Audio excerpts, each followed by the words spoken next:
ইরানে কঠিন আঘাত হানার ঘোষণা দিয়েছেন মার্কিন প্রেসিডেন্ট ডোনাল্ড ট্রাম্প। ৮ দিনের অবিরাম অগ্নিবৃষ্টির পর শনিবার এলো এমন এক প্রলয়ঙ্কারী বার্তা। আজ নিজের ট্রুথ সোশ্যাল প্ল্যাটফর্মে দেয়া এক বার্তায় ট্রাম্প এই ঘোষণা দেন বলে জানিয়েছে ব্রিটিশ সংবাদ মাধ্যম বিবিসি। ট্রাম্পের এই হুমকি কেবল সমর কৌশল নয়, বরং এক নতুন ধ্বংসলীলার সংকেত। ইরান সরকারের খারাপ আচরণের জন্য তিনি দেশটিতে এমন কিছু নতুন এলাকা ও জনসমষ্টিকে লক্ষ্যবস্তু করার ইঙ্গিত দিয়েছেন যা আগে কখনো যুদ্ধের মানচিত্রে আসেনি।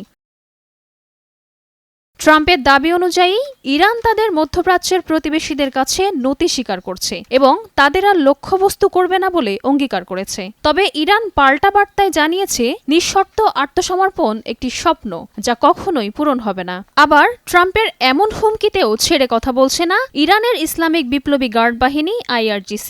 সংগঠনটি মার্কিন বাহিনীকে সতর্ক করে দিয়ে বলেছে হরমুজ প্রণালীতে মার্কিন বাহিনীকে ধ্বংস করে দেওয়ার অপেক্ষায় রয়েছে IRGC।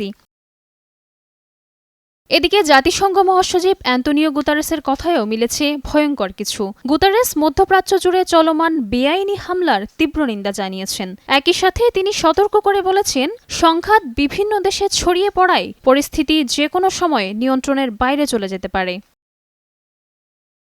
ড্রোন আর মিসাইলের এই খেলায় সাধারণ মানুষের স্বপ্নগুলো আজ মূল্যহীন।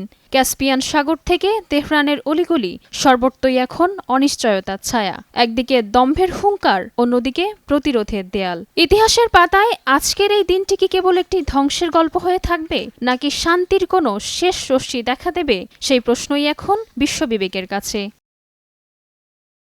রাজিয়ার আশা, নয়া দিগন্ত।